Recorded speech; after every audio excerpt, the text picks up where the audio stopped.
أعوذ بالله من الشيطان الرجيم. بسم الله الرحمن الرحيم. ومن أحسن قولا ممن دعا إلى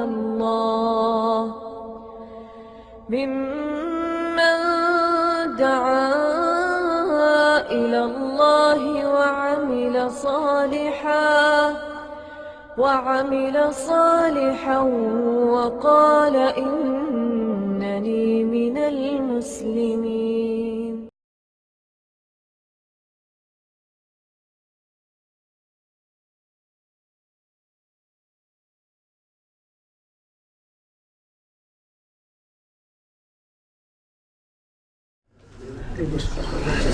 إن الحمد لله نحمده ونستعينه ونستغفره ونعوذ بالله من شرور أنفسنا ومن سيئات أعمالنا من يهده الله فلا مضل له ومن يضلل فلا هادي له وأشهد أن لا إله إلا الله وحده لا شريك له وأشهد أن محمدا عبده ورسوله. أما بعد فإن خير الحديث كتاب الله وخير الهدي هدي محمد صلى الله عليه وسلم وشر الأمور محدثاتها وكل محدثة بدعة وكل بدعة ضلالة وكل ضلالة في النار. رب اشرح لي صدري ويسر لي أمري واحلل عقدة من لساني يفقهوا قولي. رب أعوذ بك من همزات الشياطين وأعوذ بك رب أن يحضرون. اعوذ باللہ السمیع العلیم من الشیطان الرجیم وإن الیاس لمن المرسلین اذ قال لقومه الا تتقون اتدعون بعلا وتذرون احسن الخالقین اللہ ربکم ورب آبائکم الاولین فکذبوه فإنهم لمحضرون الا عباد اللہ المخلصین وترکنا علیہ فی الآخرین سلام علی الیاسین انا کذالک نجزی المحسنین انہ من عبادنا المؤمنین. گزشتہ درس میں حضرت موسیٰ علیہ السلام اور ان کے بھائی حضرت ہارون علیہ السلام ان کا واقعہ اور قرآن کریم نے جو کچھ تفصیلات ذکر کی ہیں ان میں سے کچھ باتیں آپ کے سامنے رکھی گئی تھیں، جبکہ ابھی جو میں نے آیت پڑھی ہے آیت نمبر 123 سورۃ الصافات، اس میں ایک دوسرے نبی ایک دوسرے رسول کا اسم گرامی آیا ہے اور وہ ہیں الیاس، حضرت الیاس علیہ السلام. اللہ رب العزت نے قرآن کریم میں جو 25 انبیاء کرام کے نام لیے ہیں انہی میں سے ایک یہ الیاس علیہ السلام بھی ہیں. سورہ آل عمران میں ان 25 کا ہی ذکر ایک ہی رکوع میں سب کا 18 کا ان میں سے اکٹھے ہی آ گیا ہے.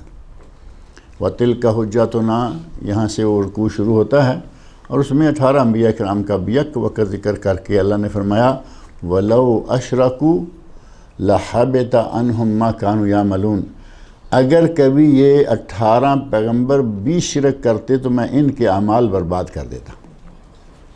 شرک اتنا کبیح گناہ ہے کہ اتنے عظیم پیغمبروں کے 18 کے نام لے کر اللہ نے فرمایا وَلَوْ أَشْرَكُوا، اگر یہ بھی شرک کرتے.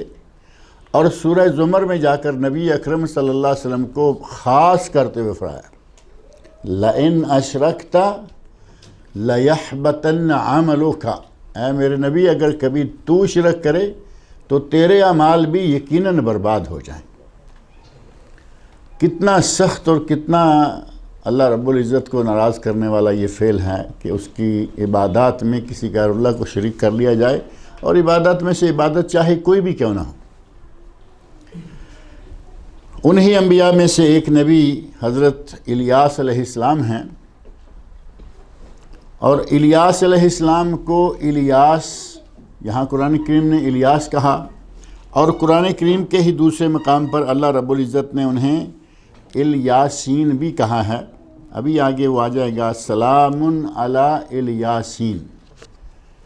الیاسین بھی انہی کا نام ہے، یوں سمجھیں کہ یہ ایک تلفظ ہے، الیاس کہیں یا الیاسین کہیں، جیسا کہ طور سینا پہاڑ کا نام ہے نا، طور سینا تو اس کا سینین بھی ہے، طور سینین، تو جہاں جیسے طور سینین ہے اسی طرح ہی الیاسین بھی ہے۔ اور دوسری کتابوں میں قرآن کریم کے علاوہ جو دیگر کتابیں ہیں ان میں ایلیا یعنی الیاس کو الیا یوں سمجھ لیں کہ سین نکال ہی دی، وہاں سین کے بعد یا سین بڑھا دی، الیاسین۔ اور پہلی کتابوں میں مختصر کر کے ایلیا، وہ بھی انہی کا نام حضرت الیاس علیہ السلام کا ہی ہے، اور یہ بنی اسرائیل کے انبیاء کرام اور رسولوں میں سے ہیں۔ اللہ رب العزت نے ان کو فرمایا لامن المرسلین، کہ یہ رسولوں میں سے ہیں، یعنی نبی کے ایک درجہ نبی سے جو زیادہ ہوتا ہے وہ ان کو حاصل ہے، حضرت الیاس علیہ السلام کو۔ اذ قال لقومہ الا تتقون، جب انہوں نے اپنی قوم سے کہا کہ تم اللہ سے ڈرتے نہیں ہو، الا تتقون، اللہ کا تقوی اختیار نہیں کرتے ہو۔ اور ان کی قوم ایک بت ہے بال، بال کہا گیا بت ہے، اور کسی نے کہا کہ دیوی ہے، دیوی ہو دیوتا ہو بات تو وہی ہے نا، غیر اللہ تو ہر حال میں ہے، مذکر ہے مونس ہے، اور مذکر مونس کا شرک کرنے والوں کا کوئی فرق نہیں پڑتا، وہ چاہے تو سانپ کو پوجنے لگیں چاہے تو گائے کو پوجنے لگیں، ان کے لیے ضروری نہیں ہے کہ بیل ہی پوجنا ہے۔ گائے کی پوجا ہو رہی ہے نا، میرا خیال ہے بیل کی نہیں ہوتی، کیونکہ انہوں نے گاؤ ماتا کہنا ہے تو بیل کو ماتا تو نہیں کہتے، پتا کہنا پڑے گا اسے، تو وہ جمتا نہیں ان کا۔ اور آپ اگر بر صغیر پاک و ہند کے جتنے بھی دربار، جتنے مزار اور جتنی سرکاریں ہیں ان سب کے نام جمع کریں تو آپ کو اکثریت مؤنث ملے گی، ناموں کے آخر میں مؤنث آ جاتا ہے۔ اور ان میں سے جیسے بحیرہ شریف، بحیرہ شریف، گولڑا شریف، یہ جو ہا ہے نا آخر میں، یہ اصل میں تا ہے، گول تا جس کو کہتے ہیں، تا مربوطہ، اور یہ مؤنث کے لیے ہوتی ہے، فیمیل کے لیے۔ تو اس پارٹی کا کچھ تعلق ہی شروع سے اسی طرح کا ہی آ رہا ہے کہ پوجیں گے تو فیمیل کو، اگر اپنے آپ کو تباہ و بربادی میں لگائیں گے تو فیمیل کے پیچھے لگ کر۔ یہاں اللہ رب العزت نے فرمایا، حضرت الیاس علیہ السلام نے اپنی قوم سے مخاطب ہو کر فرمایا، اتدعون بعلا، کیا تم بال کو پکارتے ہو، وتذرون احسن الخالقین، اور جو احسن الخالقین ذات ہیں، جس کے مقابلے میں دنیا کی کوئی چیز کسی بھی تخلیق کو سامنے نہیں لا سکتی۔ تخلیق اگر کوئی انسان کرتا بھی ہے، کوئی چیز بناتا ہے، تو وہ بھی اصل میں اللہ کی بنائی ہوئی شمار ہوگی، کیونکہ انسان کو عقل کس نے دی ہے؟ اللہ نے۔ انسان کہے کہ یہ چیز میں نے تخلیق کی ہے، حالانکہ یہ لفظ استعمال ہوتا ہے، یہ فلاں کا تخلیقی شاہکار ہے، فلاں کی تخلیق ہے، کتاب کو کہیں گے یہ فلاں کی تخلیق ہے، اس نے لکھی ہے، کوئی چیز بنائی ہے، لوہا یا کوئی بورڈ یا کوئی فوٹو، تو کہیں گے یہ فلاں کی تخلیق ہے۔ لفظ استعمال ہوتا ہے لیکن یہ مجازی ہوتا ہے، اصل خالق اللہ رب العزت ہے۔ اگر وہ انسان کو عقل نہ دے تو یہ کہاں سے یہ چیزیں بنائیں گے؟ اللہ رب العزت نے عقل دی، اور اسی جیسا بالکل 2 ہاتھ 2 پاؤں 2 آنکھیں 2 کان مکمل انسان موجود ہے، اور اس بیچارے کو اپنے آپ کا ہوش نہیں، وہ بھی انسان ہے۔ جو آدمی کچھ کرنے کے لائق ہوا تو وہ صرف اللہ رب العزت کی مہربانی سے ہوا، اس کی عنایت سے ہوا، اس کے احسان سے ہوا۔ اگر وہ چاہتا تو جیسے یہ پاگل ہے اس کو بھی پاگل بنا دیتا، دنیا میں کچھ نہ کر پاتا، حتیٰ کہ اپنے آپ کا خیال بھی نہ کر پاتا۔ اللہ رب العزت نے احسان فرمایا اور ہوش دی، عقل دی، شعور دیا۔ نتیجہ یہ کہ اس نے کوئی چیز بنائی، اب یہ اسے اپنی طرف منسوب کر لیتا ہے، تو اس کو کہتے ہیں نسبت مجازی، حقیقی نسبت نہیں ہے، حقیقی خالق، ہر چیز کا خالق اللہ ہے۔ اور یہ مجازی نسبت بھی اسی طرح ہے جیسے کہتے ہیں کہ مزارع نے کھیتی اگائی، یہ ہے نا ہمارے اردو میں بھی عام ہے، مزارع نے کھیتی اگائی۔ کھیتیاں کون اگاتا ہے؟ کھیتیاں تو اللہ رب العزت اگاتا ہے، مزارع بیچارے کا تو نام ہے کہ پانی ڈال دیا، تھوڑا محنت کر لی، اصل کھیتی اگانے والی وہ ذات ہے۔ چاہے تو بیج زمین میں پڑا پڑا سڑ جائے، اس میں سے انگوری نہ نکلنے پائے، اگر انگوری نکلتی ہے، بیج سے پودا کومپل نکلتی ہے، تو وہ صرف اللہ رب العزت کے احسان سے نکلتی ہے۔ لیکن چونکہ اس کے لیے محنت کرنے والا، پانی سینچنے والا اور دیکھ ریکھ کرنے والا کسان ہوتا ہے، تو کہتے ہیں کہ کسان نے اپنے کھیتوں میں کتنی خوبصورت فصلیں اگائی ہیں، اگانے والی ذات اللہ کی۔ تو یہ نسبت مجازی ہو گئی۔ اسی طرح بہت سارے امور ہیں۔ یہاں کہا گیا کہ تم بال کو پوجتے ہو، یعنی دیوی ہے، دیوتا ہے، زیادہ طور پر یہ بال جو ہے بت شمار ہوتا ہے۔ اور بال بک کے نام کا ایک شہر بھی ہے، علاقہ بھی ہے فلسطین میں، شام میں، بال بک، اور شاید وہ اسی کی طرف منسوب بھی ہو۔ حضرت الیاس علیہ السلام اپنی قوم سے مخاطب ہو کر کہتے ہیں اتدعون بالا، کیا تم بال کو پکارتے ہو، وتذرون احسن الخالقین، اور جو تمام خالقوں سے بہترین خالق، مجازی طور پر جنہوں کی نسبت کی بھی ہے خالق ہونے کی، ان سب سے بہترین خالق جو ہے وہ اللہ رب العزت ہے۔ قرآن کریم میں جس دیگر مقام پر بھی آیا نا، فتبارک اللہ احسن الخالقین، اور نبی صلی اللہ علیہ وسلم نے بھی جو دعا سکھلائی ہے، سجد وجہی للذی فطر السماوات، سجد وجہ الذی خلقہ وصورہ وشق سمعہ وبصرہ بحولہ وقوتہ فتبارک اللہ احسن الخالقین۔ احسن الخالقین اللہ کی ذات ہی ہے۔ فرمایا کہ اس احسن الخالقین کو تم چھوڑ کر کن کو پوج رہے ہو؟ یہ جو پتھر کا بنایا ہوا بت ہے یا دیوی ہے، اپنے ہاتھ سے تم نے اسے تراشا ہے، پتھر سے تراش کر دیوی یا بت بنایا، اور آج تم نے اسی کی پوجا شروع کر دی ہے۔ اور مشرکین کا دماغ تو چونکہ کام کر نہیں رہا ہوتا، خاص طور پر دینی معاملات میں مشرک احمق ہوتا ہے، دینی معاملات میں مشرک بے عقل ہوتا ہے، جیسا کہ اللہ نے قرآن کریم میں کئی مقامات پر یہ بات واضح کی ہے۔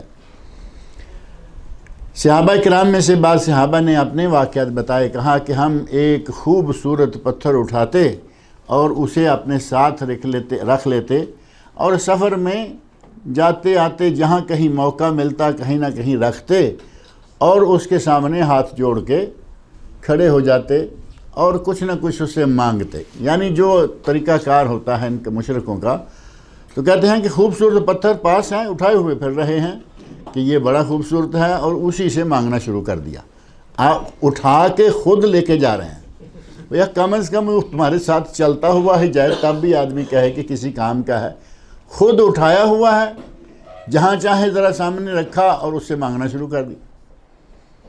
اور پھر کہتے ہیں کہ آگے جاتے ہوئے سفر کے دوران ہمیں اس سے زیادہ خوبصورت پتھر ملتا، پہلے کو پھینک دیتے اور نیا لے لیا کر۔ یعنی عقل کے کورے، بھئی تمہارا اگر وہ خدا تھا تو اسے بھی سنبھال کے رکھو، اب کون اتنا وزن اٹھاتا چلا جائے۔ تو کہتے ہیں کہ پہلے پتھر کو پھینک دیتے، جو اس سے زیادہ خوبصورت ملتا وہ لے کے اور اس کو رکھ لیتے۔ اللہ رب العزت نے حضرت الیاس علیہ السلام کو رسول بنایا، وہ اپنی قوم کو دعوت دے رہے ہیں، توحید کی دعوت دے رہے ہیں، اور کہہ رہے ہیں اتدعون بالا، تم بال کو پکار رہے ہو، وتذرون احسن الخالقین، اور جو احسن الخالقین ہے اس کو چھوڑ رہے ہو۔ اور وہ احسن الخالقین کون ہے؟ اللہ، وہ ہے اللہ ربکم، اللہ جو کہ تمہارا رب ہے، جو تمہیں پالنے والا، تمہاری پرورش کرنے والا ہے، اور رب کے مفہوم میں دنیا میں لانے والا، اور اس دنیا میں لا کر اس کی روزی روٹی کے تمام تر انتظام کرنے والا یہ رب ہی ہے۔ پالنے والا کہتے ہیں نا، رب کا ترجمہ ہمارے اردو میں عموماً کرتے ہیں پروردگار۔ یہ پروردن جو ہے یہ فارسی کا لفظ ہے، پروردگار اسی سے فاعل ہے، یعنی پرورش کرنے والا۔ اب بچے کی پرورش اللہ رب العزت کرتا ہے انہی معنوں میں کہ بچے کو ماں کے پیٹ میں رزق کون دے رہا ہے؟ اللہ۔ بچہ پیدا ہوا، اس کے پیدا ہوتے ہی اللہ نے اس کے رزق کا انتظام اس کی ماں کی چھاتی میں کرنے والا کون ہے؟ اللہ۔ اور جیسے ہی ذرا تھوڑا بڑا ہوتا ہے اس کے لیے کھانے کے لیے اس کی عمر کے اور اس کی حاجت کے برابر چیزیں مہیا کرنے والا اللہ۔ پہلے لوگ تو روٹی کو ہی نرم کر کے بچے کو کھلایا کرتے تھے، کھجور کھلا دی، روٹی نرم کر کے کھلا دی۔ آج کل نرم کرنے والا کام ختم ہو گیا ہے، ریڈی میڈ نرم چیزیں مل رہی ہیں۔ آج کل سریلک مل گیا، فلام مل گیا، دودھ رنگا رنگ مل رہے ہیں۔ تو اللہ رب العزت نے بہرحال بندے کے لیے انتظام کر رکھے ہیں، اور بندہ ابھی دنیا میں نہیں آیا ہوتا تو انتظام اللہ رب العزت کر دیتا ہے۔ ماں کے پیٹ میں بچے کو 9 مہینے باقاعدہ خوراک ملتی رہتی ہے، اور اس ذات نے کتنا اہتمام کیا انسان کے لیے کہ وہ خوراک منہ کے راستے نہیں جاتی بلکہ ناف کے راستے جاتی ہے، تاکہ منہ بالکل صاف ستھرا پاک صاف رہے۔ غذا جیسی کیسی اسے چاہیے اللہ رب العزت ناف کے ذریعے مہیا کرتے چلے جاتے ہیں۔ فرمایا کہ اللہ ربکم، اللہ جو کہ تمہارا رب ہے، تمہیں پالنے والا ہے، تمہاری پرورش کرنے والا ہے۔ اور رب کے معنی میں ہی اس کائنات کو بنانے اور چلانے کے دونوں کام بھی شامل ہیں۔ اس کائنات کو بنانے والا بھی رب اور اس کائنات کو چلانے والا بھی رب۔ یہی ہے توحید ربوبیت، اس بات کا اقرار کرنا کہ یہاں دنیا میں جو کچھ ہے اس کو بنانے والا اللہ ہے، اور دنیا میں جو کچھ بھی ہے اس سب کو چلانے والا اللہ ہے۔ یہ ہے توحید ربوبیت۔ اور اس توحید ربوبیت سے مشرکین مکہ کو بھی انکار نہیں تھا۔ قرآن میں 2 3 4 مقامات پر اللہ نے فرمایا ہے وَلَا إِن سَأَلْتَهُمْ، اے میرے نبی اگر آپ ان سے پوچھیں کہ ان آسمانوں اور زمین کو کس نے بنایا، سَيَقُولُونَ اللَّهُ، تو کہیں گے کہ ان کو اللہ نے بنایا۔ اس کائنات کا تدبر کرنے والا مدبر کون ہے، کائنات کو چلانے والا کون ہے، آسمان پہ سورج اور چاند کا انتظام کرنے والا کون ہے، سَيَقُولُونَ اللَّهُ، جگہ جگہ کہا کہ یہ کہیں گے یہ سارے کام اللہ کرنے والا۔ تو اس کا معنی یہ ہوا کہ مشرکین مکہ توحید ربوبیت کے قائل تھے، توحید ربوبیت کو مانتے تھے کہ دنیا بنانا اور چلانا صرف اسی کا کام ہے۔ وہ ڈنڈی کہاں مارتے تھے؟ ڈنڈی مارتے تھے صرف توحید الوہیت میں۔ توحید الوہیت کا معنی ہے کہ تمام تر عبادتوں کے لائق صرف اللہ ہے۔ یہاں آ کے وہ ڈنڈی مار جاتے تھے، اللہ کی عبادت بھی کر لیتے، اور جہاں چاہتے اپنا اٹھایا ہوا پتھر اسے بھی سامنے رکھ کے اس کی بھی عبادت کر لیتے تھے۔ اور یہ کام آج ہمارے مسلمان بھی کر رہے ہیں۔ وہ تو بے دین تھے، مشرک تھے، اسلام میں آئے ہی نہیں تھے۔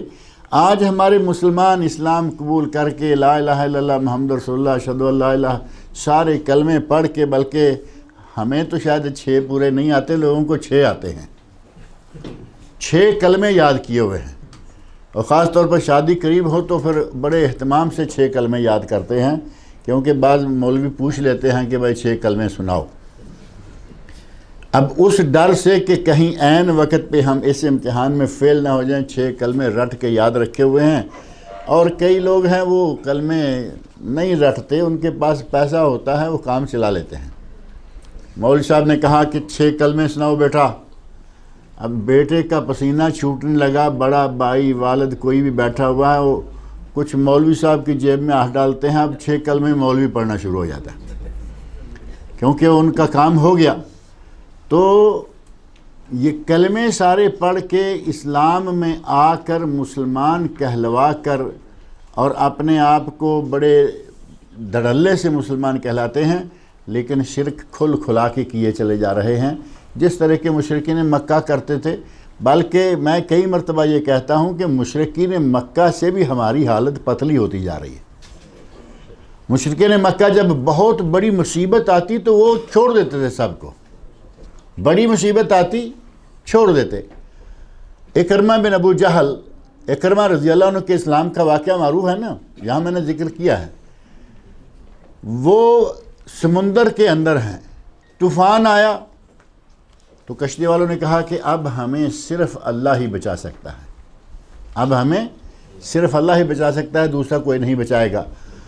تو اکرمہ نے کہا کہ یہ کیا بات ہوئی، باہر تم ادھر ادھر اس کو پکارو اس کو پکارو، تمہارے خداؤں کی پتہ ہی نہیں چلتا کہ رات میں کون ہے دن میں کون ہے، اور اب کہتے ہو کہ صرف وہی ہمیں بچائے گا۔ تو اسی بات پر اکرمہ رضی اللہ عنہ مسلمان ہو گئے تھے، یعنی بڑی مصیبت آتی تو وہ چھوٹے خداؤں کو چھوڑ دیتے، صرف ایک بڑے خدا کی طرف رجوع کرتے، اور ہمارے یہاں بالکل اس کا الٹ ہو چکا ہے۔ جیسے ہی تھوڑا عرصہ گزرتا ہے مصیبت کو ٹلتی نظر نہیں آ رہی، شادی کر لی بیٹا ہوتا نظر نہیں آ رہا، تو ہمارے یہاں بڑی ذات کو اسی وقت بھول جاتے ہیں، اور پھر شروع ہو جاتے ہیں اس سرکار اس دربار اس مزار اور ادھر اور ادھر۔ مشرکین سے بدترین یہ شرک نہ ہوا کہ وہ تو بڑی مشکل میں اللہ کو یاد کریں اور ہم بڑی مشکل میں آ کے غیر اللہ کو یاد کریں۔ اللہ ربکم و رب آبائکم الاولین، حضرت الیاس علیہ السلام کہتے ہیں کہ اس رب کی پوجا کرو، اسے نہ چھوڑو، اس کی عبادت کرو جو کہ تمہارا رب ہے، تمہیں پالنے والا ہے، رب آبائکم الاولین، اور تمہارے پہلے جو باپ دادا گزر گئے ہیں ان کا بھی پالنے والا ہے۔ فَكَذَّبُوهُ، تو قوم نے وہی کام جو ساری قومیں کرتی چلی آ رہی ہیں، قوم نے جھٹلا دیا، الیاس علیہ السلام کی بات کا انکار کر دیا۔ فَكَذَّبُوهُ فَإِنَّهُمْ لَمُحْضَرُونَ، اور فرمایا کہ انہوں نے انکار کر دیا اور انہیں یقیناً عذاب پر حاضر کیا جائے گا۔ یعنی انکار کر دیا تو یہ نہیں ہے کہ اب چھوٹ گئے، انکار کر دیا اب ان کی مرضی ہے جیسے چاہیں رہیں۔ اللہ رب العزت نے فرمایا کہ ان کے انکار کا نتیجہ کیا ہوگا کہ انہیں عذاب میں حاضر کیا، یعنی ان کو عذاب میں مبتلا کیا جائے گا، وہ ضرور عذاب میں حاضر کیے جائیں گے۔ الا عباد اللہ المخلصین، سوائے اللہ کے برگزیدہ بندوں کے، جو اللہ کے مخلص، جو اللہ نے چن لیے، جن کو اللہ رب العزت نے اختیار کر لیا، ان نیک پرہیزگار اہل تقوی ابرار لوگوں کے اللہ رب العزت نے فرمایا کہ سب کو جو نبیوں کی دعوت کو جھٹلاتے ہیں اللہ رب العزت انہیں عذاب میں ضرور پیش کرے گا، وہ ضرور عذاب میں حاضر کیے جائیں گے۔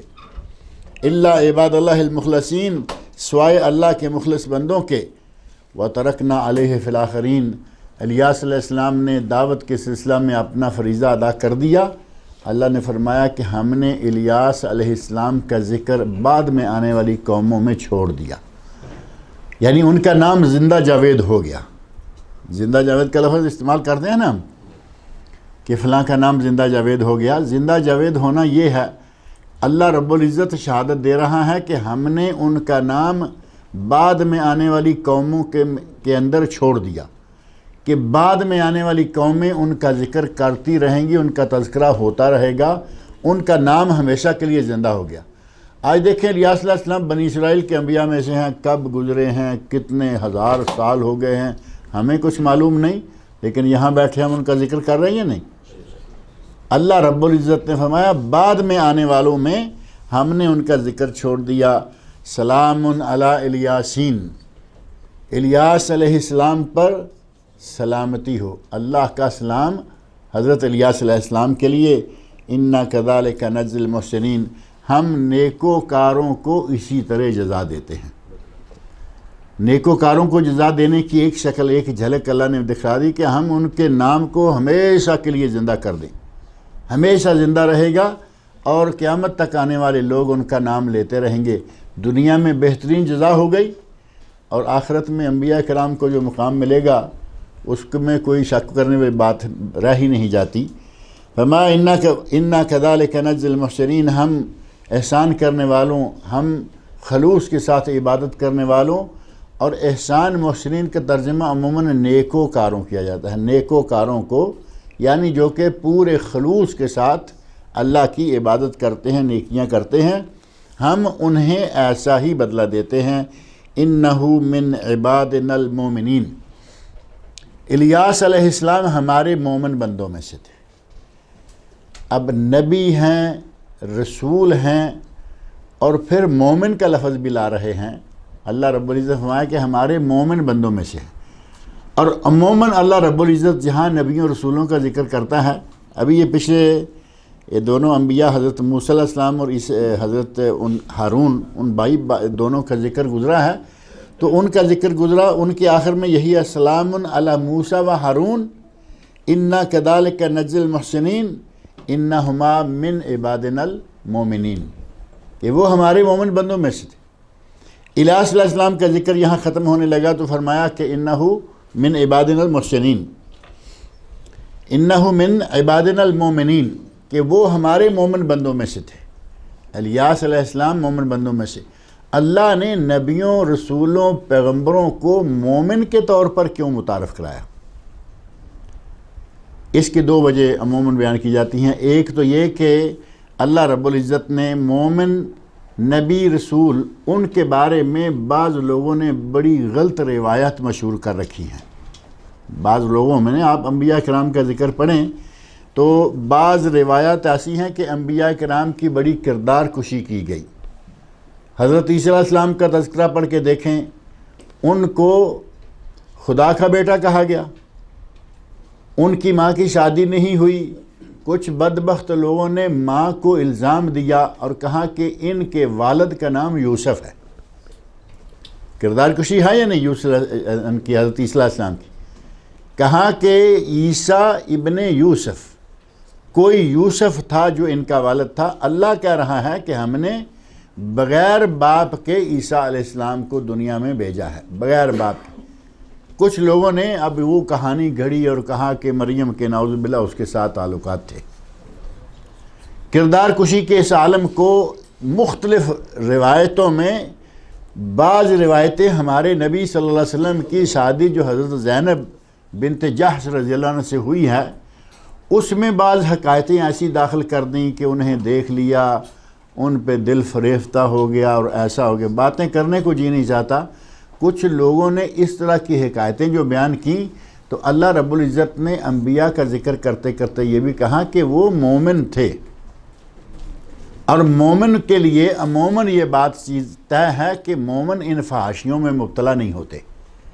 کہا کہ وہ نبی تھے، رسول تھے، مومن بھی تھے، ان کے بارے میں جتنی حکایت گھڑی گئی ہیں وہ ساری کی ساری بیکار ہیں۔ وہ خالص اچھے اور خوبصورت کردار کے مالک لوگ تھے، ان میں یہ بیماریاں نہیں تھیں جو تمہارے یہاں بیان کی جاتی ہیں۔ اور اسی طرح ساتھ ہی یہ بھی کہ کچھ لوگوں نے انبیاء کو اتنا اٹھایا، ایک طرف وہ ہیں جنہوں نے انبیاء کی کردار کشی کی، ان کے نام بٹا لگانے کی کوشش کی، غلط قسم کی روایت منسوب کی، اور دوسری طرف وہ ہیں جو نبیوں کو اتنا اٹھائے چلے جاتے ہیں کہ گویا ان کو مقام الوہیت پر فائز کر دیتے ہیں۔ ایسے بھی ہیں یا نہیں؟ نبیوں کو اللہ کے مقام تک لے جانے والے پہلے بھی لے جاتے رہے، جیسا کہ حضرت عیسیٰ علیہ السلام کو خدا کا بیٹا کہہ دیا، اللہ کا بیٹا۔ اور ہمارے لوگ جو ہمارے امت مصطفیٰ صلی اللہ علیہ وسلم ہیں، انہوں نے تو کوئی کسر ہی نہیں چھوڑی نا، انہوں نے کھل کھلا کے نبی کو اللہ بنا دیا، نبی صلی اللہ علیہ وسلم کو خدا بنا دیا، مان لیا، اور کہا کہ وہی جو مستوی تھا عرش پر خدا ہو کر، ثم استویٰ علی العرش ہے نا، وہی جو مستوی تھا عرش پر خدا ہو کر اتر پڑا مدینے میں مصطفیٰ ہو کر۔ سراسر سیدھا سیدھا نبی اکرم صلی اللہ علیہ وسلم کو خدا بنانے والی، الوہیت کے مقام پر فائز کرنے والی بات۔ اور اسی طرح اتنا بڑھایا کہ طاقت میں کہہ دیا کہ اللہ کا پکڑا چھڑائے محمد کا پکڑا۔ شعروں میں گستاخی نظر آتی ہے، بدتمیزی نظر آتی ہے۔ اللہ رب العزت نے 30 سپاروں میں 114 صورتوں میں کہیں محمد نہیں کہا سیدھا سیدھا، ایک جگہ سیدھا محمد کہا ہے، لفظ یہی استعمال کیا ہے، لیکن وہاں ساتھ ہی آپ کا منصب بیان کر دیا، محمد الرسول اللہ۔ سورۃ الفتح میں محمد الرسول اللہ، محمد جو کہ اللہ کے رسول ہیں، یہ ایسے باتیں کرتے ہوئے کہیں گے، گستاخ مجھے آپ کو کہیں گے کہ نبیوں کے گستاخ یہ ہیں، جبکہ گستاخ ترین یہ خود ہیں۔ ان کے شعروں کو سنیں تو پتہ لگتا ہے کہ کبھی یہ دوست بنا کے بیٹھے ہوتے ہیں، کبھی یاری انداز، عجیب قسم کے انداز ہوتے ہیں۔ یہاں سیدھا سیدھا محمد محمد ایسے کر رہے ہیں، اللہ کا پکڑا چھڑائے محمد، محمد کا پکڑا چھڑا کوئی نہیں سکتا۔ یہ کہاں کا ادب اور احترام ہے اس میں؟ اللہ رب العزت خالق و مالک ہو کر اس انداز سے نہ پکارے، نہ مخاطب کرے، اور ہمارا بھائی اٹھے شاعر اور نبی صلی اللہ علیہ وسلم کو اس انداز سے پکارے۔ بہرحال کچھ لوگوں نے نبیوں کو رسولوں سے بھی بلند درجہ اللہ سے بھی بلند درجہ دے دیا۔ اللہ رب العزت نے عبادنا المومنین کہہ کر یہ بھی بتا دیا کہ تم کچھ بھی کہتے رہو، یہ نبی اور یہ رسول میرے بندے ہیں، میرے بندے ہیں، میری تابعداری کرنے والے ہیں، میرے فرمان بردار ہیں، اور ان کو رسالت اور نبوت میں نے دی ہے، اور یہ میری طرف لوگوں کو دعوت دے رہے ہیں۔ لوگوں کے ذہنوں سے وہ جتنی غلط حکایتیں وہ بھی نکالی، اور جتنے غلط عقائد ہیں وہ بھی نکالے، اور ہر نبی کے تذکرے کے ساتھ عموماً اس لیے مومن کا لفظ آتا ہے کہ مومن ان چیزوں سے بری ہوا کرتے ہیں۔ وَإِنَّ لُوطًا لَمِنَ الْمُرْسَلِينَ، اور لوط علیہ السلام بھی رسولوں میں سے تھے۔ اب دوسرے نبی کا ذکر آ گیا، حضرت لوط علیہ السلام۔ اِذْ نَجَّيْنَاهُ وَأَهْلَهُ أَجْمَعِينَ، جب کہ ہم نے انہیں اور ان کے گھر والوں کو، سارے گھر والوں کو نجات دی۔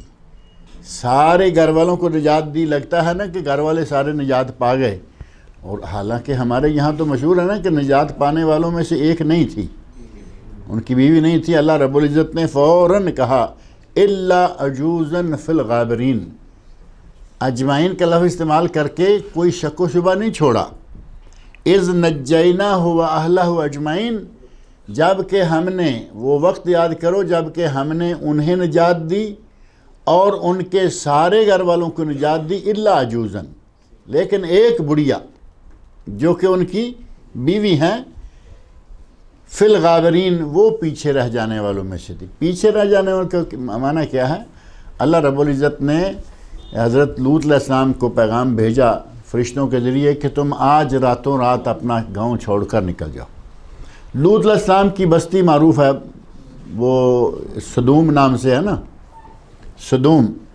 سدوم کی بستی، اور اس کے ساتھ ہی کچھ اور بستیاں، تھوڑا سا علاقہ جو ہے وہ کس بیماری میں مبتلا تھے، کیوں ان پر عذاب آیا اتنا بڑا، اور اللہ رب العزت نے لوط علیہ السلام کو، ان کے گھر والوں کو، سوائے بیوی کے سب کو نجات دینے کا ذکر کیوں کیا، وہ واقعات سارے قرآن کریم کے اندر موجود ہیں، جگہ جگہ میں قرآن کریم میں ان کا ذکر کیا گیا ہے۔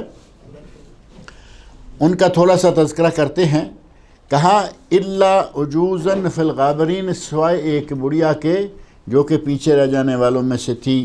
ثُمَّ دَمَّرْنَا الْآخَرِينَ، پھر ہم نے باقیوں کو تباہ کر دیا، یعنی لوط علیہ السلام اور ان کے گھر والوں کو اور ان کے ماننے والوں کو لے لیا، باقی سب کو تباہ و برباد کر دیا۔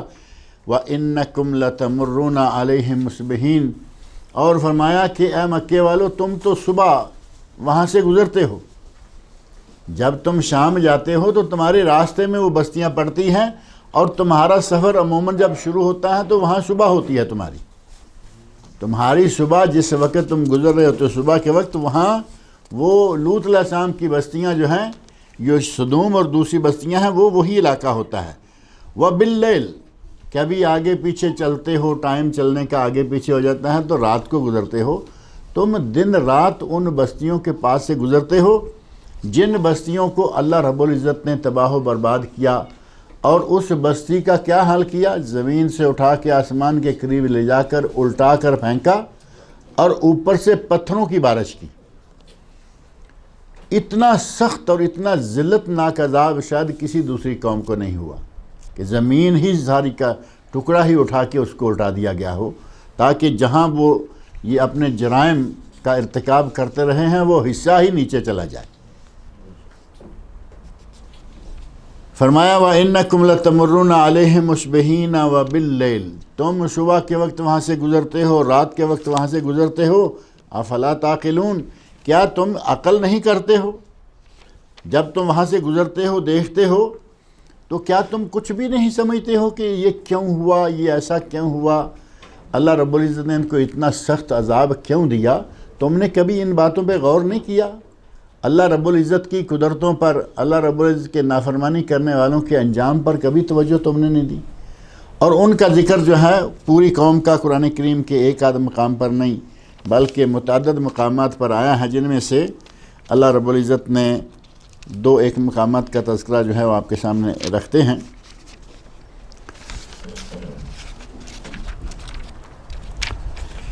سورۃ النمل، قرآن کریم کی سورۃ النمل میں آیت نمبر 54 سے آگے کچھ آیات ہیں۔ اللہ رب العزت یہاں فرما رہے ہیں وَلُوطًا إِذْ قَالَ لِقَوْمِهِ أَتَأْتُونَ الْفَاحِشَةَ، لوط علیہ السلام نے اپنی قوم سے کہا، قوم کا جرم کیا تھا؟ یہاں سورۃ النمل میں اور باقی مقامات میں وہ جرم بھی واضح کیا گیا۔ أَتَأْتُونَ الْفَاحِشَةَ، فرمایا کہ لوط علیہ السلام نے اپنی قوم سے کہا کہ تم فحاشی کا ارتکاب کرتے ہو۔ أَتَأْتُونَ الْفَاحِشَةَ وَأَنْتُمْ تُبْصِرُونَ، اور تم دیکھتے ہو، یعنی دیکھتے بھالتے سمجھتے ہوئے کہ یہ تمہاری فحاشی اس لائق نہیں ہے، یہ غیر فطری فعل ہے، پھر بھی تم اس کا ارتکاب کیے چلے جا رہے ہو۔ أَإِنَّكُمْ لَتَأْتُونَ الرِّجَالَ شَهْوَةً، تم عورتوں کو چھوڑ کر مردوں سے اپنی شہوت پوری کرتے ہو، من دون النساء، عورتوں کو چھوڑ کر مردوں سے اپنی شہوت پوری کرتے ہو، بل انتم قوم تجہلون، بلکہ بات یہ ہے کہ عقل سے تم کام کیا لوگے، تم تو جاہل لوگ ہو۔ فما کان جواب قومہ، تو ان کی قوم نے کیا جواب دیا؟ حضرت لوط علیہ السلام نے کہا کہ عورتوں کو چھوڑ کر مردوں کے ساتھ اپنی شہوت پوری کرتے ہو، تم جاہل لوگ ہو، تم بے عقل لوگ ہو۔ ساتھ ہی فرمایا فما کان جواب قومہ الا ان قالوا، اللہ نے فرمایا کہ ان کی قوم نے کیا جواب دیا، سوائے اس کے ان کا کوئی جواب نہیں تھا، قالوا اخرجوا آل لوط من قریتکم، آل لوط کو اپنے اس علاقے سے نکال دو، یعنی آؤٹ کر دو۔ آج کے مفہوم میں آپ یہ کہیں کہ ان کو یہاں سے پکا ایگزٹ لگا دو، اس علاقے میں یہ نہ رہیں، انہم اناس یتطہرون، کیونکہ یہ ایسے لوگ ہیں کہ یہ بڑے پاک باز بنتے ہیں، خود فحاشی میں مبتلا ہیں، اور ان کو یہ ایک انداز سے طعنہ دے رہے ہیں کہ یہ بڑے پاک باز بنتے ہیں، ان کو یہاں سے نکال دو۔ دھمکی دی کہ ان کو یہاں سے خروج لگا دیا جائے، ان کو یہاں سے نکال دیا جائے۔ اور اللہ رب العزت نے فرمایا فَأَنْجَيْنَاهُ وَأَهْلَهُ إِلَّا امْرَأَتَهُ، یہاں بھی وہی بات کہ ہم نے لوط علیہ السلام کو اور ان کے اہل کو، گھر والوں کو، ماننے والوں کو بچا لیا، سوائے ایک عورت کے جو کہ ان کی بیوی ہے، قَدَّرْنَاهَا مِنَ الْغَابِرِينَ، اسے ہم نے پیچھے رہنے والوں، تباہ ہونے والوں میں سے شمار کر دیا۔ وَأَمْطَرْنَا عَلَيْهِمْ مَطَرًا، اور ہم نے ان پر بارش برسائی، فَسَاءَ مَطَرُ الْمُنذَرِينَ، اور ڈرائے جانے والوں پر برسائی گئی بارش بہت ہی بری بارش تھی۔ وہ پانی کے قطرات کی بارش نہیں تھی بلکہ وہ پتھر کے کنکروں کی بارش تھی، اس لیے فرمایا کہ وہ ان ڈرائے جانے والوں کے اوپر نازل ہونے والی بہت ہی بری بارش تھی۔ قُلِ الْحَمْدُ لِلَّهِ وَسَلَامٌ عَلَىٰ عِبَادِهِ الَّذِينَ اصْطَفَىٰ اللَّهُ خَيْرٌ عَمَّا يُشْرِكُونَ، یہ 19واں سپارہ جہاں ختم ہوتا ہے اس مقام پہ اللہ رب العزت نے ان کا کچھ تذکرہ فرمایا۔ اور تھوڑا پہلے ہی سورۃ الشعراء ہے، وہاں بھی اللہ رب العزت نے ان کا ذکر کرتے ہوئے فرمایا کذبت قوم لوط المرسلین، لوط علیہ السلام کی قوم نے رسولوں کو جھٹلایا۔ اب قوم کے پاس رسول تو ایک آیا کرتا تھا نا، شاید پچھلے درس میں نے یہ بات ذکر کی تھی کہ جو قوم ایک رسول کو جھٹلاتی ہے وہ گویا کہ سارے رسولوں کا انکار کرنے والی ہوتی ہے۔ اللہ نے فرمایا کہ قوم لوط نے جھٹلایا رسولوں کو، اذ قال لهم اخوهم لوط، اب یہ صاف کہا کہ ان کے بھائی لوط نے۔ قرآن کریم میں حضرت صالح علیہ السلام کو ان کی قوم کا بھائی کہا، یہاں لوط علیہ السلام کو ان کی قوم کا بھائی کہہ رہے ہیں، اور نبی صلی اللہ علیہ وسلم کو اگر قریش مکہ کے بارے میں کہا جائے تو کیا کہا جائے گا؟ بھائی کہنا بنتا ہے یا نہیں؟ یعنی ہر نبی اپنی قوم کا بھائی ہوتا ہے، اور ہمارے نبی کی باری آتی ہے تو ہمارے لوگ اس بات کو اتنا پھر دور لے جاتے ہیں، لو جی بھائی کیسے ہوں گے، وہ سارے بشر تھے اور ہمارا نبی نور تھا۔ بات سمجھ آ رہی ہے نہیں؟ سارے نبی تو اپنی قوم کے بھائی رہے، اور جب ہمارے نبی کی باری آئی تو وہاں بھائی ماننے کے لیے تیار نہیں ہوتے، اور اگر کوئی ان معنوں میں بھائی کہتا ہے تو اتنا بڑا اس کلمے کو ہمارے شہروں میں اور ہمارے ملکوں میں اتنا اٹھایا، لوگوں کو بڑکایا گیا ہے، لو جی یہ نبی کو بھائی جیسا کہتے ہیں، نبی کو بھائی مانتے ہیں۔ اللہ رب العزت نے انبیاء کو ان کی قوموں کا بھائی کہا، انہی معنوں میں ہم کہتے ہیں، ہم یہ نہیں کہتے کہ ہمارے وہ کہاں اور ہمارے بھائی کہاں۔ اذ قال لهم اخوهم لوط الا تتقون، جب لوط علیہ السلام نے انہیں کہا کہ کیا تم ڈرتے نہیں ہو، انی لکم رسول امین، میں تمہاری طرف رسول امین امانت دار رسول ہوں، فاتقوا اللہ واطیعون، اللہ سے ڈرو اور میری اطاعت کرو، وما اسألکم علیہ من اجر، میں تم سے کسی معاوضے کا مطالبہ نہیں کرتا، یعنی مجھے تم سے کوئی پیسہ ویسا نہیں چاہیے، کوئی معاوضہ نہیں چاہیے، ان اجری الا علی رب العالمین، میرا اجر میرے رب کے پاس، میرا معاوضہ اللہ رب العزت مجھے عطا کرے گا۔ اور آگے فرمایا اتاکم الذکران من العالمین، تم مردوں کے پاس آتے ہو اپنی خواہش پوری کرنے کے لیے، عورتوں کو چھوڑ کر مردوں کے پاس آتے ہو، وتذرون ما خلق لکم ربکم من ازواجکم، اللہ نے تمہارے لیے جو تمہاری بیویاں بنائی ہیں ان کو چھوڑ کر مردوں کے ساتھ اپنی خواہش پوری کرتے ہو، بل انتم قوم عادون، بلکہ حقیقت یہ ہے کہ تم حدود سے تجاوز کر جانے والی قوم ہو، یعنی تمہارا فعل جو ہے یہ حدود سے تجاوز کرنے والا ہے۔ قالوا لئن لم تنتہ یا لوط، اب پھر وہ باری آ گئی، اے لوط اگر تم نے یہ باتیں کرنا بند نہ کیا، لَتَكُونَنَّ مِنَ الْمُخْرَجِينَ، تو تم خروج لگا دیے جاؤ گے۔ مخرجین کے لفظ میں خروج لفظ آتا ہے یا نہیں؟ اگر تم نے یہ باتیں کرنا بند نہ کیا تو تمہارا خروج لگا دیں گے۔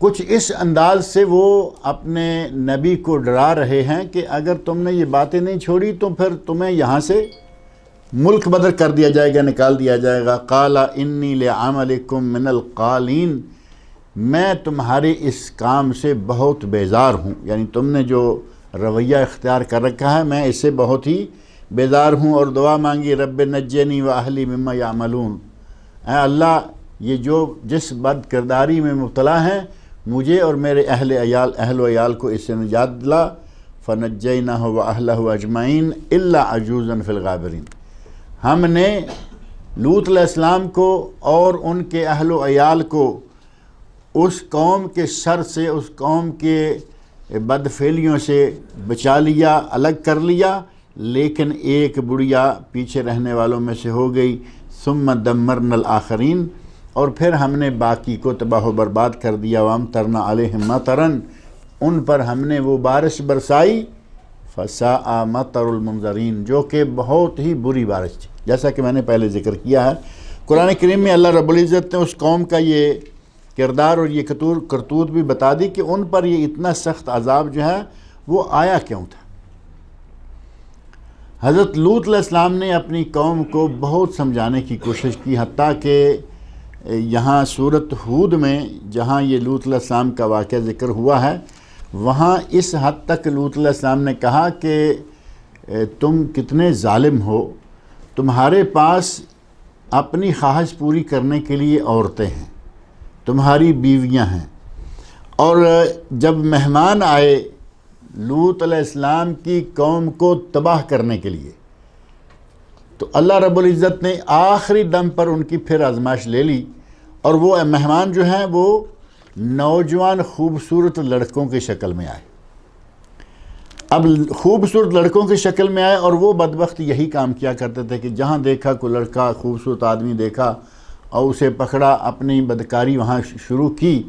لوط علیہ السلام بہت پریشان ہو گئے کہ یہ فرشتے ہیں، یہ لوگ اس کو جانتے نہیں اور یہ اپنی کارروائی کے لیے بھاگیں گے، دوڑیں گے۔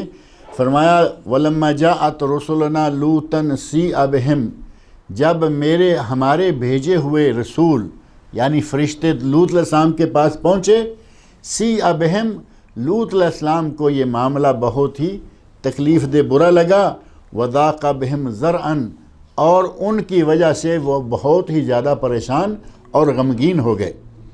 فرشتوں کو دیکھ کر غمگین نہیں ہوئے، وہ تو معلوم ہے، انہیں پتہ چل گیا کہ یہ کون ہے، کیا لینے آئے ہیں۔ غمگینی کا باعث یا پریشانی کا باعث قوم کا بد کردار ہونا تھا کہ ان کے اس موقع پہ آنے کا، اس شکل میں آنے کا انہیں یہ سبب جو ہے پریشان کن تھا۔ وقال ھذا یوم نصیب، کہا کہ آج کا دن بہت مشکل لگتا ہے۔ قوم کی حالت یہ ہے کہ انہیں پتہ چل گیا ابھی کہ ان کے گھر میں لڑکے ہیں، مہمان آئے ہیں، یہ حملہ کریں گے، پریشان کریں گے۔ کہا کہ یا اللہ آج کا دن تو بڑا مشکل لگتا ہے۔ وَجَاءَهُ قَوْمُهُ يُهْرَعُونَ إِلَيْهِ، واقعتاً قوم ایسے بھاگتی دوڑتی ہوئی آ گئی جیسے گھر کا گھیراؤ کیا جاتا ہے، پہنچ گئے۔ يُهْرَعُونَ إِلَيْهِ وَمِن قَبْلُ كَانُوا يَعْمَلُونَ السَّيِّئَاتِ، وہ برائیاں تو پہلے ہی کر رہے تھے، اب یہاں بھی آ نکلے۔ قَالَ يَا قَوْمِ هَؤُلَاءِ بَنَاتِي هُنَّ أَطْهَرُ لَكُمْ، لوط علیہ السلام نے اس حد تک کہا کہ اے میری قوم، یہ میری بیٹیاں ہیں، تم اپنی خواہش ان کے ساتھ پوری کرو۔ یعنی یوں سمجھیں کہ اپنی قوم کے لیے آخری حد تک لوط علیہ السلام نے ان کو اس فحاشی سے بچانے کی کوشش کی۔ کہا کہ میری بیٹیاں ہیں، ان کے ساتھ نکاح کرو، اپنی خواہش پوری کرو۔ اور ایک یہ کہ میری اپنی بیٹیاں ہیں، نکاح کرو اور خواہش پوری کرو، اور دوسرا یہ کہ نبی کی ساری ہی بیٹیاں ہوتی ہیں جو امت کی بیٹیاں ہیں، امت کی بیٹیاں ساری ہی نبی کی بیٹیاں ہوتی ہیں۔ مطلب یہ تھا کہ یہ میری بیٹیاں ہیں، ان سے نکاح کرو، ان کے ساتھ اپنی خواہش پوری کرو، کیوں تم اس طرح برائیوں میں مبتلا ہوتے ہو۔ قال یا قوم هؤلاء بناتی ہن اطہر لکم فاتقوا اللہ، اے میری قوم یہ میری بیٹیاں ہیں، یہ تمہارے لیے زیادہ پاک ہیں، یعنی اس برائی کی نسبت یہ کام کرو پاک۔ فاتقوا اللہ، اور اللہ سے ڈرو۔ ولا تخذون فی ضیفی، میرے مہمانوں کے سامنے مجھے ذلیل مت کرو۔ مجھے مہمانوں کے سامنے، مہمان بھی ہیں، نوجوان بھی ہیں، اور وہ تو جانتے ہیں کہ یہ فرشتے بھی ہیں، ان کے سامنے مجھے پریشان نہ کرو۔ الیس منکم رجل رشید، کیا تم میں کوئی عقل مند آدمی نہیں ہے؟ مہمان کی آمد پر گھر والوں کا خیال رکھنا یہ پڑوسیوں کا، گاؤں والوں کا، محلے والوں کا فرض ہوتا ہے۔ تم میں کوئی عقل مند آدمی نہیں ہے۔ اور یہ لفظ رشید ہے جو میں نے کئی مرتبہ ایک بات کے حوالے سے ذکر کیا کہ قرآن میں اللہ نے لفظ رشید غیر اللہ کے لیے استعمال کیا ہے۔ الرشید ہوگا تو اللہ کے لیے، اور بغیر اسلام کے رشید ہے تو قوم لوط علیہ السلام کے لوگوں میں سے کہا الیس منکم رجل رشید، تم میں سے کوئی عقل مند آدمی نہیں ہے۔ العزیز ہے اللہ کے لیے، عزیز ہمارے بہت سارے ہوتے ہیں۔ العظیم ہے اللہ کے لیے، اور عظیم بہت سارے لوگ بھی ہوتے ہیں، عمارتیں بھی عظیم ہوتی ہیں، یہ بھی ہوتا ہے وہ بھی ہوتا ہے نا۔ یہ سمجھ آ گئی ہے نہیں؟ یعنی ابھی تک حلیم کی یاد نہیں آئی آپ کو لگتا ہے؟ میں نے کہا میں تو لگا ہوا تھا کہ شاید حلیم تک پہنچ جائیں گے خود ہی آپ۔ تو الحلیم اللہ کا نام ہے، حلیم اللہ کا نام جو ہے وہ نہیں، وہ حلیم کھانے کے لیے ہو سکتی ہے۔ قالوا لقد علمت ما لنا فی بناتک من حق، قوم کی بدبختی کی انتہا یہ ہے، کہتے ہیں کہ ہمیں تو جانتا ہے ان بیٹیوں میں، ان عورتوں میں ہمارا کوئی حق نہیں ہے۔ وَإِنَّكَ لَتَعْلَمُ مَا نُرِيدُ، تو جانتا ہے کہ ہم کیا چاہتے ہیں۔ قَالَ لَوْ أَنَّ لِي بِكُمْ قُوَّةً، کاش کہ میرے اندر اتنی طاقت ہوتی میں تمہیں دفع دور کر سکتا۔ او آوی الی رکن شدید، یا میں کسی زبردست کا آسرا لے سکتا، یعنی کوئی ایسا میرے ساتھ ہوتا کہ تمہیں یہاں سے دفع دور کرنے کے لیے میں اس کے ساتھ ہوتا۔ قالوا یا لوط انا رسول ربک، فرشتوں نے دیکھا کہ اللہ کا نبی پریشان ہے بہت ہی زیادہ، اور اس کی پریشانی کا سبب اس وقت ہم ہیں اور قوم کی بد کرداری ہے، تو کہا کہ اے اللہ کے رسول تم گھبراؤ نہیں، انا رسل ربک، ہم تو تیرے رب کے بھیجے ہوئے فرشتے ہیں، ہم وہ نہیں جو تم سمجھ رہے ہو اور تمہاری قوم سمجھ رہی ہے۔ لن یصلوا الیک، یہ تم تک نہیں پہنچ پائیں گے، ہم تک نہیں پہنچ پائیں گے، بات ہی نہیں ہو سکتی اور تم تک بھی نہیں پہنچ پائیں گے۔ کیوں؟ فَأَسْرِ بِأَهْلِكَ بِقِطْعٍ مِّنَ اللَّيْلِ، راتوں رات اپنے گھر والوں کو، اپنے ماننے والوں کو لے کے یہاں سے نکل جاؤ۔ وَلَا يَلْتَفِتْ مِنْكُمْ أَحَدٌ إِلَّا امْرَأَتَكَ، کوئی پلٹ کر نہیں دیکھے گا تم میں سے سوائے تمہاری بیوی کے، وہ پلٹ کے دیکھے گی اور انہی لوگوں کے ساتھ شامل ہو جائے گی۔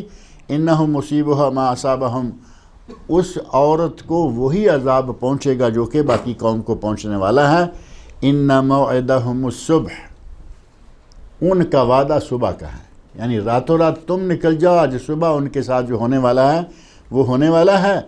أَلَيْسَ الصُّبْحُ بِقَرِيبٍ، کیا صبح اب قریب نہیں آ چکی؟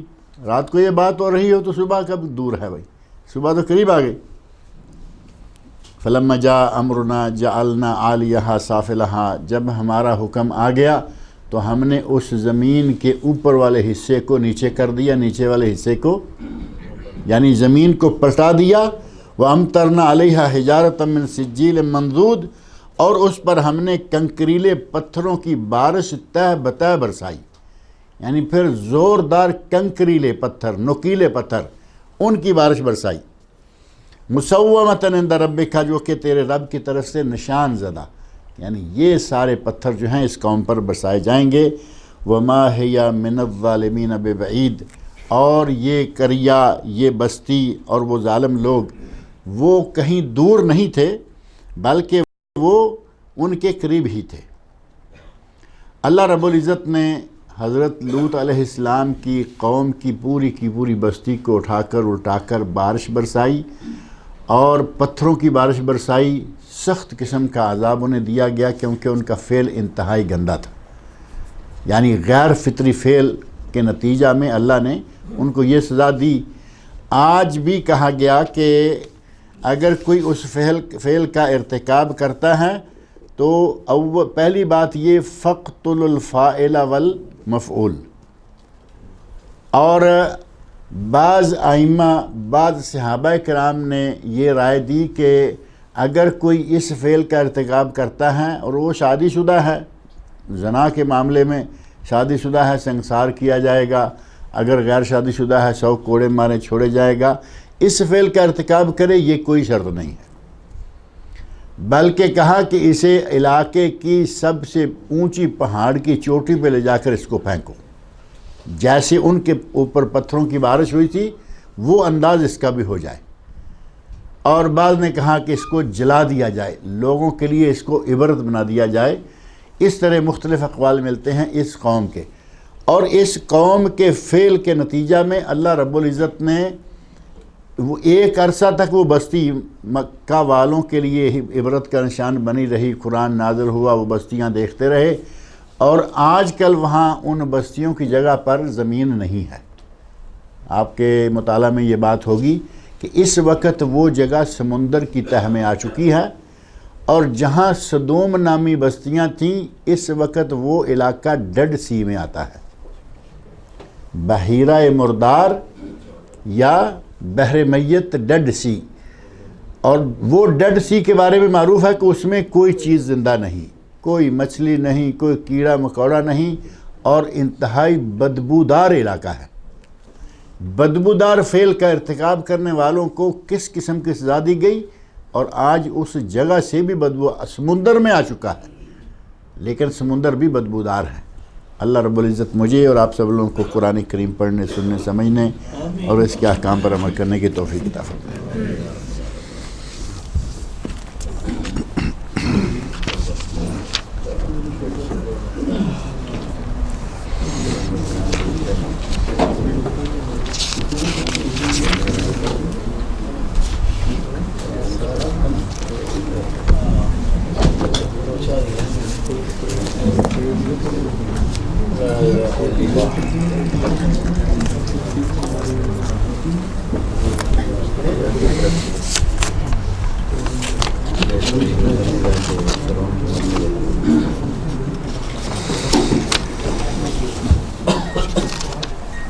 کل کا پروگرام جو لوگ ہفتہ کے درس میں آیا کرتے ہیں ان کی اطلاع کے لیے عرض ہے کہ کل کا وہ درس نہیں ہوگا. وہاں کوئی انہوں نے بتایا ہے کہ کوئی مینٹیننس چل رہی ہے مرکز میں، اس لیے وہاں ہفتے کا درس نہیں ہوگا. اقربیہ اسلامی سینٹر میں.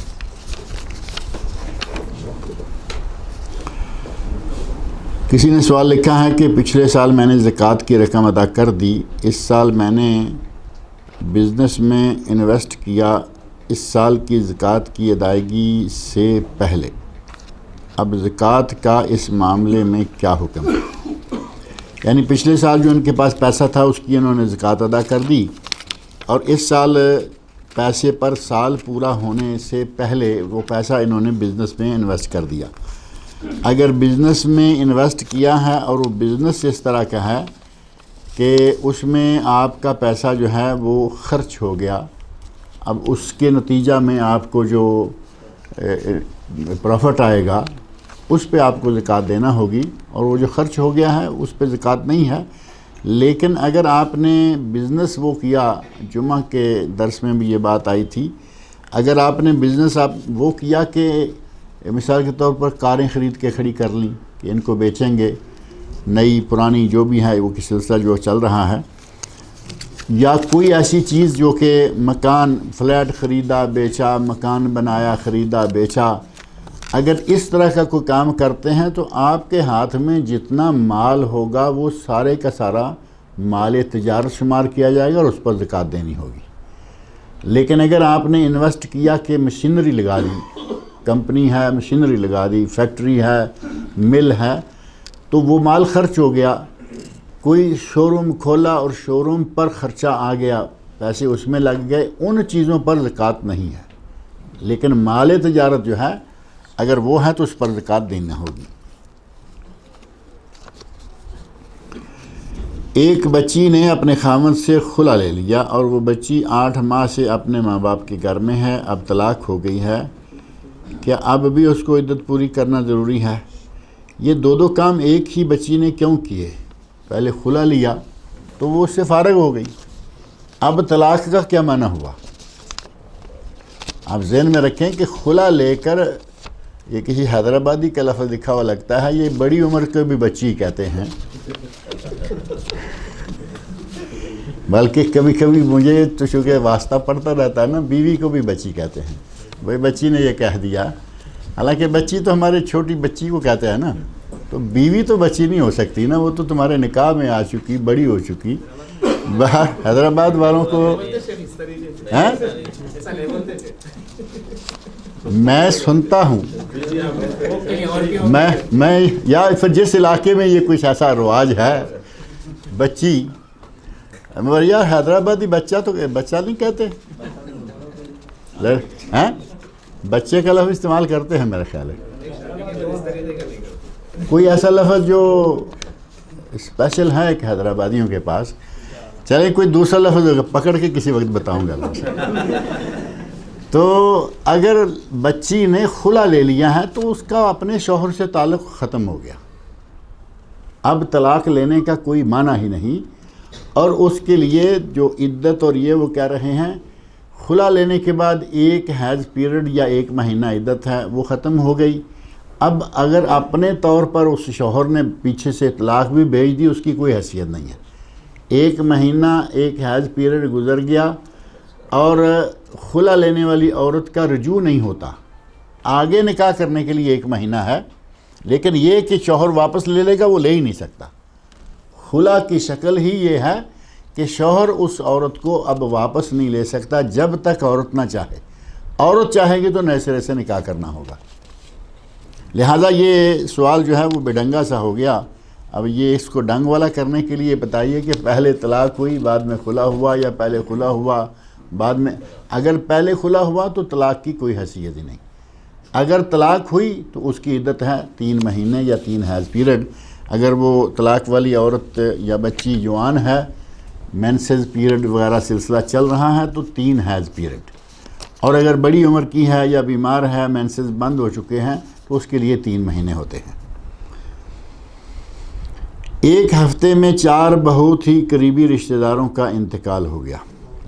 اللہ رب العزت آپ کو صبر و ہمت عطا فرمائے اور تمام لاحقین کو صبر و ہمت عطا فرمائے، اور اللہ تعالیٰ ان چاروں فوت شدگان کو جنت الفردوس میں اعلیٰ مقام عطا کرے، ان کی بشری کوتاہیوں کو اللہ تعالیٰ معاف کرے۔